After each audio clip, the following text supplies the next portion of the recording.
In Omaha, Nebraska, life for many is built upon routine, family, work, and the simple habit of staying connected to the people who matter most. For one woman, those routines were a part of everyday life. A devoted mother who always checked in with her mother and sister wasn't someone who simply disappeared. So, when those calls suddenly stopped, the people who knew her best knew something wasn't right. What happens when love becomes fatal? This is the Fatal Attraction Podcast with At the Water's Edge.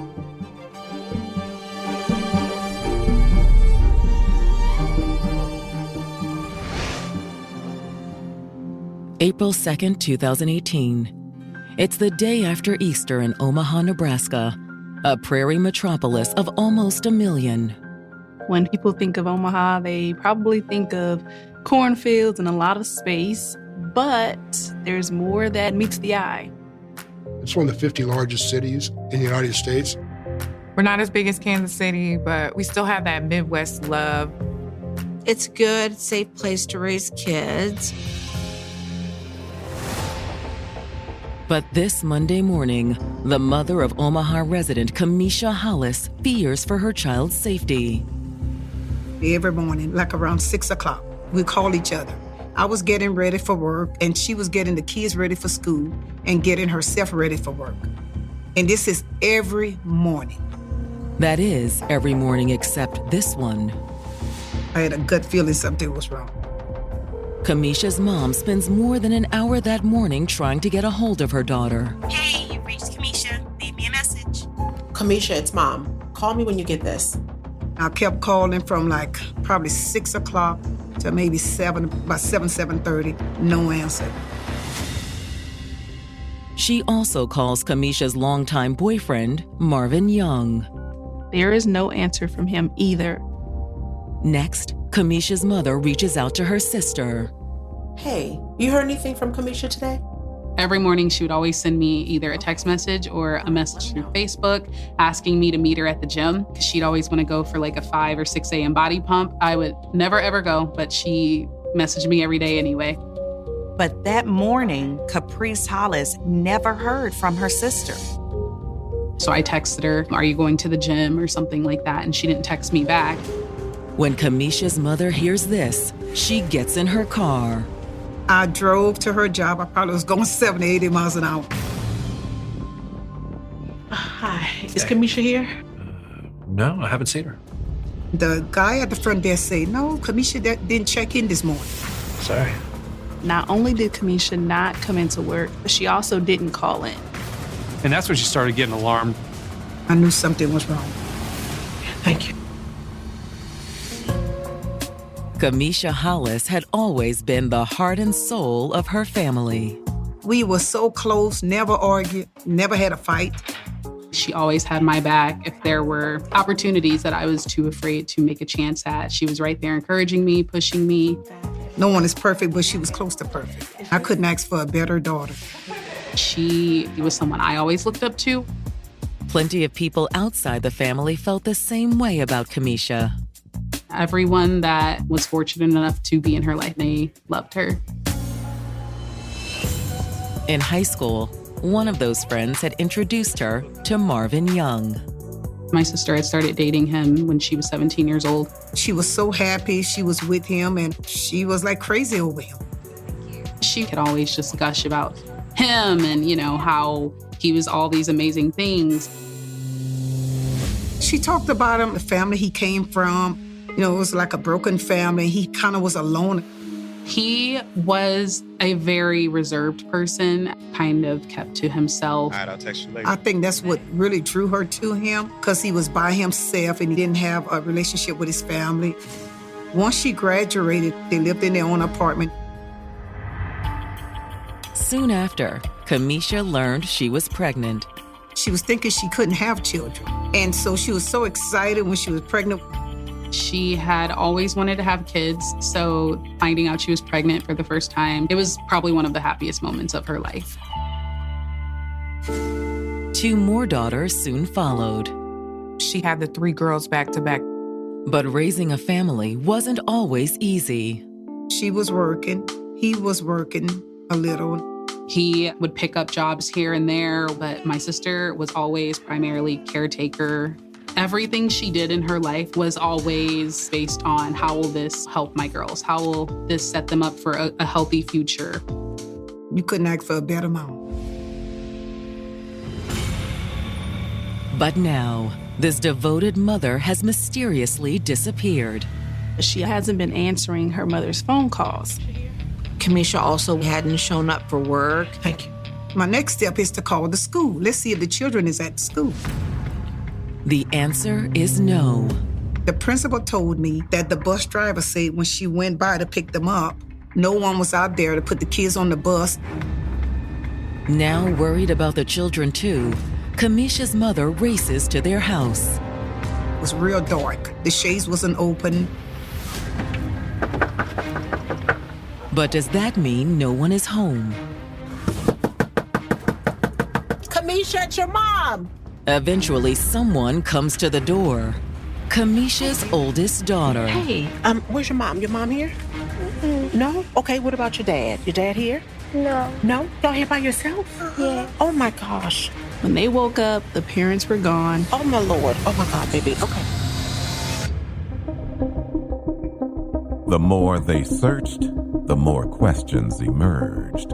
Stay tuned for more of the Fatal Attraction Podcast.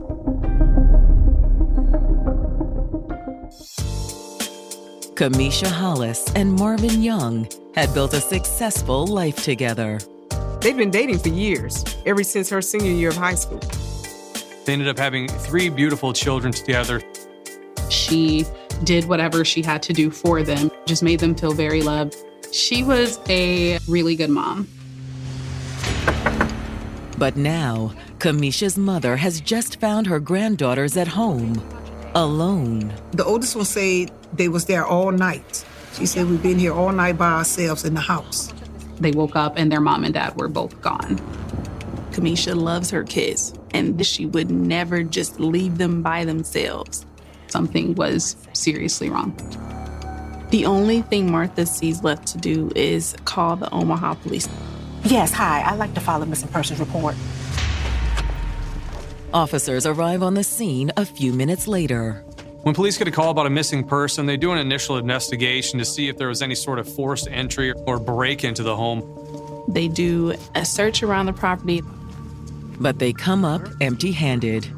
A quick check through the house didn't find anything disturbed or out of place, no sign of any kind of violence. Officers also try to get some information from the missing couple's children. The kids crying and everything, and we trying to calm the kids down, and just a lot of questions. But the kids have no idea where their parents are.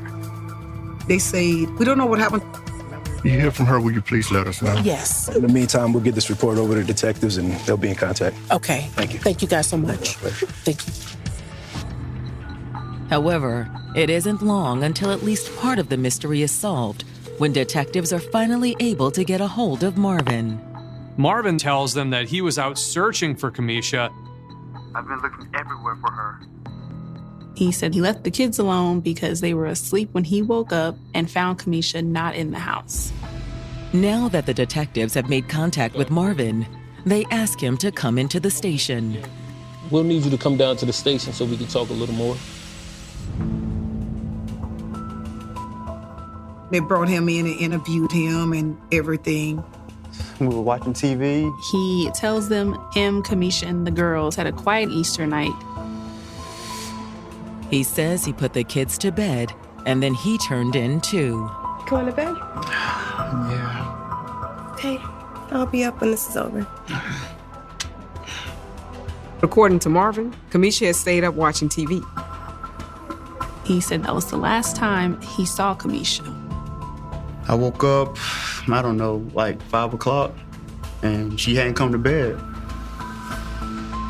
He went downstairs, searched around the house, didn't find her. He also noticed her car was gone. Did you try calling her? Yeah, but She didn't answer. So because the children, as he says, were still asleep, he took it upon himself to go out and start looking for her. However, Marvin says he can verify his story. They had surveillance cameras inside the home. They also had monitors on the doors. They have access to that footage? Yeah, of course. The one in the living room saw Kamisha sitting on the couch on her cell phone at about 1:45 in the morning. It looked like she was maybe texting with someone. He says he put the kids to bed, and then he turned in too. She goes outside the camera view, and she's not seen again. Then, at a little before 2 a.m., Kamisha gets up from the couch. They then see someone out of frame tip the living room camera down. You can no longer see anything that's going on inside the residence. I also have security storage as well. All the detectives know for sure is that someone left the house sometime later. The alarm system reports every time a door opens and closes. The basement door opened and closed around 4:07 a.m. It can only assume it was Kamisha because she's the one who's not there. But where could Kamisha have gone, and why? The detectives uncover a possible answer when they circle back to Kamisha's mother. I had to take the kids to get them checked out. And then I went to the police station for an interview, about Kamisha, what do we think happened. Now, what her mom had to say raised some interesting questions for detectives. So Marvin said that she left in the middle of the night. I mean, yeah, I could see that. And he was abusive to her. She had called me one day. She told me that he was very verbally abusive. He was controlling. And I was like, wow. She had gotten to a point where she just kept saying, I just want to be done. And according to her mom, Kamisha may have found a way out. She had this good friend that lived in Omaha. She was talking to him, letting him know what was going on with her relationship with Marvin. Kamisha's mother wasn't sure if they were more than friends, but she knew he was someone Kamisha could turn to. I think because, he was a man, she could talk to him more than, her mom or her sister. Up next, a closer look at the days leading up to her disappearance. This is the Fatal Attraction Podcast. What's good, y'all? This is Doug E. Fresh, and we're asking for your support. Help us raise money for St. Jude Children's Research Hospital. Families never receive a bill from St. Jude for treatment, travel, housing, or food so they can focus on helping their child live. By pledging just $19 a month, you're helping St. Jude give every child with cancer a chance. Help St. Jude save lives. Become a partner in hope today. Join us at musicgives.org. Security cameras in the home of Kamisha Hollis appear to show the missing mother of three texting with someone just a few hours before she disappeared. She leaves soon after and does not come back. The home's alarm system registers someone opening and closing the basement door around 4 a.m. And when detectives talk to Kamisha's mother, she has an idea of where her daughter might have gone. Kamisha told Martha she started seeing another man. They was a really good friend even when she was with Marvin. Do you know that guy's name? No, she told me once, but I can't remember. Thank you for coming in. Okay. I'll walk you out. Thank you. When detectives talk to Kamisha's sister, she confirms that there was trouble in the relationship. She said things were not going okay, but she didn't go too much into detail for us. All I know is that she said he wasn't doing much to support the family. My sister was overwhelmed. She was working the 2 jobs, and she was still managing to get the kids to school, taking them to every appointment. She was definitely stretched thin with basically operating as a single parent while not actually being one. Eventually, she'd had enough. She was ready to just be done with him and take her daughters and go and live their best lives. And this friend of Kamisha's that your mom mentioned. Frank? Is that his name? Yeah, I think so. You have a last name? No, I don't. I'm sorry. That's all she could give Omaha Police Department. Thank you. Hoping to identify Frank, the detectives subpoena Kamisha's cell phone records. Maybe Frank can help find where Kamisha is. Detectives also issue a be on the lookout for Kamisha's car. They were worried for her safety. They told us in the press release that they wanted to find her car. But the first possible clue to Kamisha's whereabouts comes from her phone records. They were able to get the GPS tag for the last location of Kamisha's cell phone. Her cell phone was pinging all along south of where Marvin and Kamisha lived together, all the way down to a wildlife preservation that was probably about 30 miles away. The remote location raises a chilling prospect. It's at the convergence of the Missouri River and the Platte River. So there's a lot of water, a lot of vegetation, easy to move in and out of there without being seen. It's exactly the sort of place where someone would dump a body. Fearing the worst, the detectives head to the nature preserve. They're hoping it's a breakthrough in the case, but once they get to the location, they find there is nobody there. All the detectives find is Kamisha's cell phone. It's just lying there in the grass, like she dropped it or someone disposed of it. The number of red flags about this investigation have reached a point where there's a high probability of foul play involved. They now decide to bring the K-9 unit out, hoping to find Kamisha. They let the dogs smell Kamisha's clothes, and the dogs lead them right to the shoreline of the Missouri River. The trail ends at the water's edge. The Omaha Police Department now bring in a dive team. Finding her won't be easy, though. The Missouri River, it's dark, murky, muddy water. Visibility is very low. It's also an area where bodies can get snagged and never come to surface.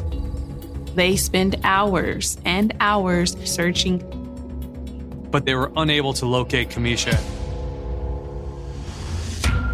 But does that mean she's still alive? Maybe just her cell phone was left. Maybe Kamisha is somewhere else. Or could her body be miles and miles away? Who knows how long she had been in that water and how far downstream she went. However, there may be a way for the detectives to determine if Kamisha went in the water or not. Wildlife Management has cameras for the entrance of the park. When detectives review the footage, it shows Kamisha's car pulling into the park at around 1 p.m. on April 2nd. They then see her car leaving around 1:30 p.m. Unfortunately, they couldn't see who was behind the wheel. Did you see that? But for the detectives, the circumstances suggest it isn't Kamisha. Here's her car in an area south of Omaha where it had really no legitimate purpose to be. Then the dog tracks her scent up to the edge of the Missouri River, and then you see the car leaving about 30 minutes later, which is consistent with what it would take to take that body down there and put it in the water. Foul play appears even more likely when police locate Kamisha's car a few days later. 2 uniformed police officers found her vehicle parked in a hotel parking lot. They contacted investigators and contacted the crime lab to process that vehicle for any forensic evidence they might be able to find. What CSI finds inside the car appears to confirm the detective's suspicion that their missing persons case is actually a homicide. It appeared as if someone had taken steps to power wash the back seat. But CSI investigators find a few spots the power washing missed. There was blood in the car. Stay with us. The search for answers continues. This is the Fatal Attraction Podcast. What's good, y'all? This is Doug E. Fresh, and we're asking for your support. Help us raise money for St. Jude Children's Research Hospital. Families never receive a bill from St. Jude for treatment, travel, housing, or food so they can focus on helping their child live. By pledging just $19 a month, you're helping St. Jude give every child with cancer a chance. Help St. Jude save lives. Become a partner in hope today. Join us at musicgives.org. Omaha, Nebraska detectives searching for Kamisha Hollis suspect the missing mother of three may have been the victim of foul play. They tracked Kamisha's phone to a wildlife preserve 30 miles from her home. Look at this. And they found the phone near the banks of the Missouri River.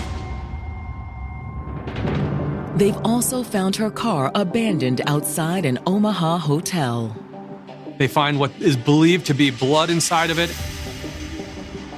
And when detectives pop the trunk, they uncover more evidence that suggests she'd met an untimely end. We found her purse in the trunk. Kamisha's wallet, ID, and credit card are all in the purse. If something had happened where Kamisha ran or left, it comes into question as to why she would have left her ID and her purse. Detectives believe the answer lies in the bloodstains crime scene investigators found in the car's back seat. Samples are taken from those splotches to see if they can get some DNA. While the forensic techs work, detectives canvass the neighborhood. They asked for surrounding businesses to help with any video surveillance that they've had. They're hoping the footage will allow them to identify whoever ditched the vehicle in the hotel parking lot. Detectives also attempt to track down the mystery man in Kamisha's life. When Kamisha's long-term relationship with Marvin Young started falling apart, she turned to an old friend for support. A man her sister only knew as Frank. They just have a first name. But it's enough. Combing through Kamisha's phone records, they're able to identify her. They find out Frank's name is Franklin Green. Once they have Frank's full name, finding his address is a simple matter. Can I help you? Yeah, we're here to ask you a few questions about Kamisha Hollis. Have you found her? No, we haven't. They go and talk to him and learn that she's not with him. He has not seen her. He says he last talked to her late on Easter Sunday. He's tried to reach her, and he can't contact her. So how would you explain your relationship with Kamisha? We've known one another for a long time now. And lately? Well, not a lot of people knew, but we become closer, actually romantic. They had developed a romantic relationship. They decided to take things slow while Kamisha worked things out with Marvin. You mean like patching things up? Not exactly. Frank tells the detectives the same thing they'd heard from Kamisha's mom and sister, that she was ready to move on. Franklin tells OPD Kamisha gave Marvin a deadline to move out of the home they shared. According to Frank, Marvin was supposed to be out by the 1st of April, which was the day before Kamisha's disappearance. That raises a red flag. You think Marvin might have done something to Kamisha? Definitely. Why do you say that? Just the story she shared with me. Kamisha would tell him horror stories. She had told him about Marvin's history of violence, how angry he could be, how controlling he was of her. They had been physically fighting a lot. How long had that been going on? For quite a long time, actually. She spent the whole relationship isolating Kamisha from her friends and family, abusing her. According to Frank, Marvin had also been abusive toward the children. The children couldn't even make loud noise in the house without him getting verbal and physically assaulted. Did you witness that? No, she just told me this. Frank says that isn't all Kamisha told him either. Frank tells them Kamisha said, "If anything happens to me, Marvin is to blame." So you think that's what happened? For sure.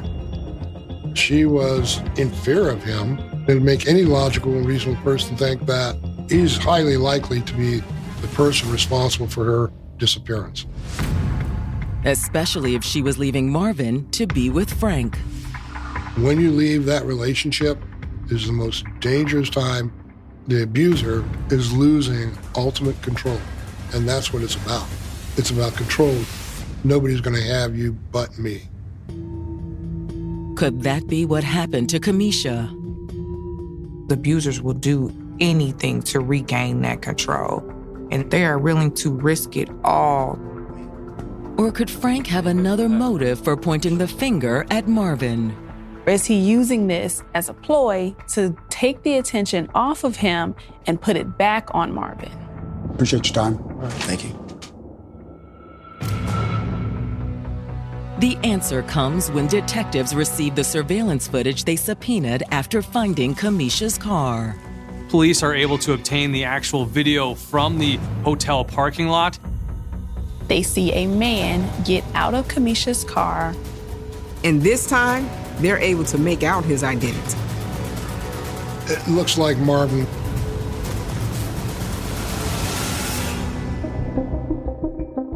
Stay tuned for more of the Fatal Attraction Podcast. Hi, everyone. I'm Cece Winans. Join me in supporting St. Jude Children's Research Hospital. You can become a partner in Hope right now for just $19 a month. And thanks to the generosity of people like you, families never receive a bill from St. Jude for treatment, travel, housing, or food, so they can focus on helping their child live. Join us at musicgives.org. Detectives searching for missing mother of three, Kamisha Hollis, have uncovered evidence that her boyfriend, Marvin Young, may be responsible for her disappearance. Security cameras at the hotel where police found Kamisha's car captured video of the man who abandoned it in the hotel parking lot. That man they see on camera is Marvin Young. It was contrary to the story he'd already given to law enforcement. Marvin claimed he'd spent the day looking for Kamisha. But now the detectives have video proof that Marvin spent at least part of the day in Kamisha's car. Detectives also suspect he drove her car to the nature preserve where they recovered her phone. The video of Marvin ditching the car at the hotel was recorded a few hours after cameras also captured Kamisha's car exiting the nature preserve. Investigators are now at the point where they want to arrest Marvin. There's only one problem. They can't arrest Marvin for murder because they have not found a body. Instead, they take him into custody on 3 charges of child neglect. They arrest him for leaving his 3 children at home alone the morning of Kamisha's disappearance. Police are able to hold him for these charges and maybe try to get to the bottom of what really happened to Kamisha Hollis. Detectives begin by sitting Marvin down for another interview. Look, I shouldn't have left him, but I was trying to find Kamisha. They drilled him and they asked him, "Where's Kamisha?" Man, look, I told you I don't know. We think you do. Y'all send me off, man. Whoa. Hey, get off me. He threw a fit during the police interrogation. They had to handcuff him and put him in a cell. With Marvin refusing to cooperate, the detectives are no closer to finding Kamisha. The last place that she left a scent for a tracking dog to find was on the shoreline of the Missouri River. There was a high probability that she was in the water. Although without Kamisha's body, proving it in court won't be easy. Omaha police didn't have a lot to go on in terms of what may have happened inside the house the night that Kamisha disappeared. However, someone does know. And with Marvin behind bars, she's ready to talk. Homicide. Kamisha's mother calls the investigators and tells them that Kamisha's oldest daughter knew more about what happened that night than she and her youngest sisters had initially let on. They were afraid of him. They really missed their mom, but they were also afraid to speak up and share things. She's only 10 years old. When Kamisha's mother brings the little girl in to talk to detectives, she starts by confirming what Kamisha's friend Frank had already told them. Marvin was physically abusive towards his children and his girlfriend. While they were inside of that house, they had to spend all their time being quiet. He was able to keep them in their own prison. They were just paralyzed with fear. He would tell them, don't tell your grandma anything when y'all go to visit. If y'all do, I'm gonna beat y'all. In addition to the threats, it appears that Marvin had taken extra precautions the night Kamisha disappeared. Daddy gave us some medicine. Marvin had given all three of the children cough syrup laced with codeine. But according to Kamisha's daughter, she and her sister weren't sick. We felt fine at first, but he told us it was supposed to help us sleep better. But Kamisha's oldest had spit out the cough syrup when her father wasn't looking. She had that feeling that something wrong was going to happen. The youngest two fell asleep, but she didn't. And she said she was trying to listen. Kamisha's daughter says it wasn't long before she heard something. It sounded like him and her mom was in their bedroom, and he was fighting her mom, beating her mom. Their daughter said when they have these kinds of arguments, it usually ends with Marvin hurting their mom. That night didn't appear to be any different. She could hear her mom say stop, and then all of a sudden she didn't hear anything. In the quiet, she had eventually dozed off. She said she fell asleep even though she tried her best to stay awake.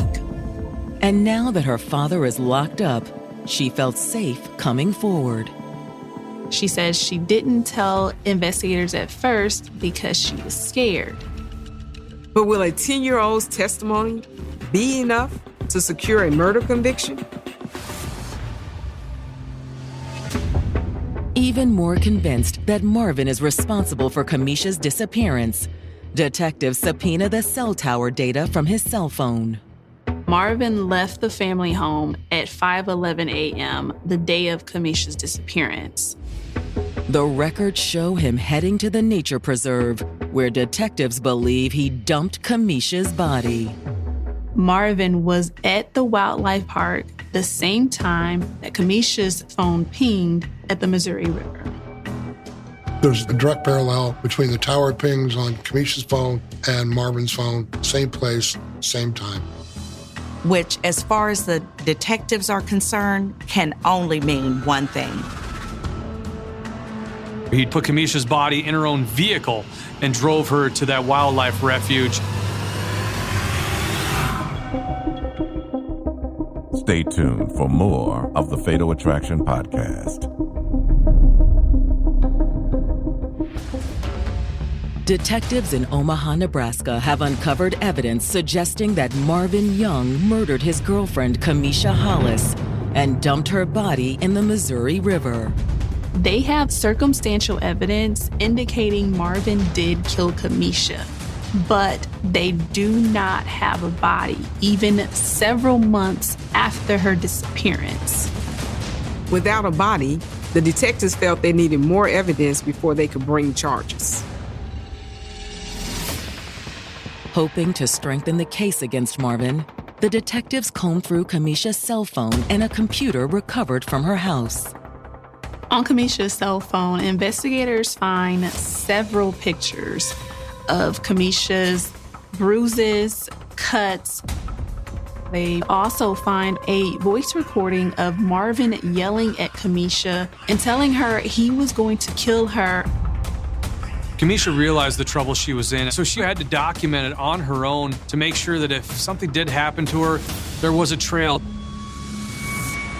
Detectives find even more documentation on Kamisha's computer. Investigators find an email on Kamisha's computer that was drafted in July 2017 that goes into detail about Marvin's abuse.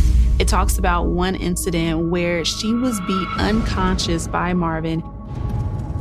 She also wrote in that email that if something ever happened to her, it was Marvin who did it. On June 14th, 2019, over a year after Kamisha disappeared, prosecutors are finally able to charge Marvin with first-degree murder. Even without the body, investigators now believe they have enough evidence. Oh my God, I was so happy. I was so happy. I said, they finally got him, they got him. But murder charges are one thing. A conviction is another.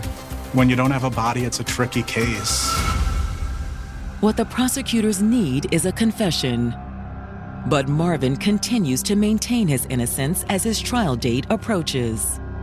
Marvin and his defense team stand strong that he didn't do it. Then, just days before the trial, everything changes. The prosecutor called me and she said, we're going to take a plea deal. And I said, no, let's take it to court. Let the jury decide. And she stated, well, we might lose if we take it to trial. Marvin takes a plea deal where he pleads no contest to manslaughter, which is a lesser charge, which more or less means that Kamisha was killed, but there was no intent to kill her. At Marvin's sentencing hearing, the prosecution lays out their theory of what happened in the early morning hours of April 2nd, 2018. Kamisha and Marvin had been fighting all day on Easter about him leaving the house. This is my house. They're my kids. I don't care, Marvin. You got to go. But Marvin had no intention of leaving. Marvin was determined to not move out of the family home. He did not want to give up Kamisha, and he definitely didn't want to give up Kamisha to another man. He will do whatever it takes to make sure that she's not going anywhere. He started by drugging the children with cough syrup.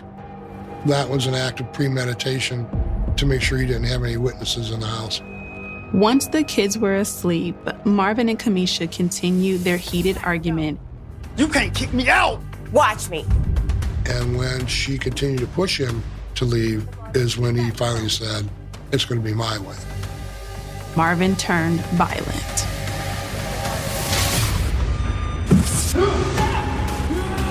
Marvin brutally beat Kamisha and possibly strangled her as well.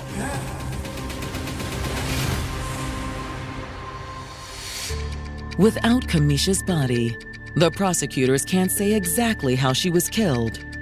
And as part of Marvin's manslaughter plea, they couldn't say that he'd intentionally killed her. He was admitting that he killed her, but it wasn't premeditated. It was during the course of a heated physical argument. Her death, quote, was accidental. Premeditated or not, once Kamisha was dead, Marvin had tried to conceal what he'd done. Marvin disabled the cameras. He tried to clean up the evidence inside the home. Then at around 4 a.m., he loaded Kamisha's body into her car. The home security system logged him going out the basement door. Marvin drove around with Kamisha's body in the car before heading to the wildlife preserve. At the wildlife preserve, he dragged Kamisha's body to the river's edge and put her in the water. Then he headed back into town to get rid of her car. Between dumping Kamisha's body and leaving the vehicle at the hotel, Marvin goes to a car wash and starts scrubbing out the back of her vehicle to cover up any other evidence. Hearing what likely happened to Kamisha is an ordeal for her family. I really didn't want to go, but I went on behalf of Kamisha. Just sitting there and just listening to everything be recounted, I just wanted it to be over. Marvin, on the other hand, appears unmoved. I remember we went to one court hearing, and he turned around and asked me, how's the girls?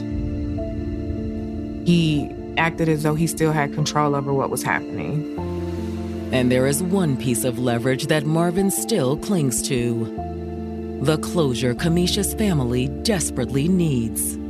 The one thing that Kamisha's mother and family wants to know is where she's at, so they can lay her to rest properly.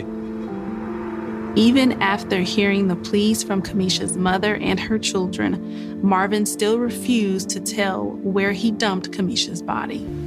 It's like he still have control over us. I have control over her mom, her family, and everything, because I'm not going to say where Kamisha at. But it's the judge who has control over Marvin's fate. The judge sentences Marvin to 23 years in prison. It's not enough to satisfy Kamisha's family. I pleaded with the judge. This is what he did to my daughter, and this is the time y'all going to give him. It's still unbelievable today. A lot of people would say, you got something, so that's better than nothing, but it really just doesn't feel like she got any justice. There's no peace, no justice for the family until they know where Kamisha's body is at and lay her to rest. But until that day comes, the family is focused on Kamisha's daughters. They are just trying to figure out life. I think we all are, honestly, not even one day at a time, maybe 1 hour at a time. They're doing really, really well now. But the oldest, she's doing some college class and high school class, and her dream job is to be that detective. Say she's going to law school. And I think what happened to her mom is going to make that difference. Sometimes the most troubling mysteries begin with something simple, a call that never comes, a message left unanswered, or a routine that is unexpectedly broken. Although her absence is still deeply felt, Kamisha Hollis is forever loved and remembered by her family, friends, and all those whose lives she touched. She was a loving mother who dedicated her life to caring for others. You've got a young lady who is working hard to provide for her family. She had a lot of responsibility being a mother of 5 and a nurse. So when she reconnected with an old flame, it was finally her turn to take it easy. You're completely caring for all of these people in your life. So it's like, who is actually caring for you? They had dated previously, came back together, reunited. It was really something beautiful. But now, her life hangs in the balance after a vicious attack leaves her in critical condition.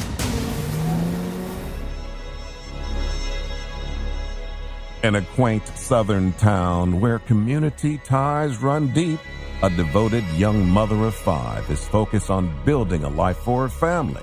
But when a violent attack leads to a frantic 911 call, everything changes.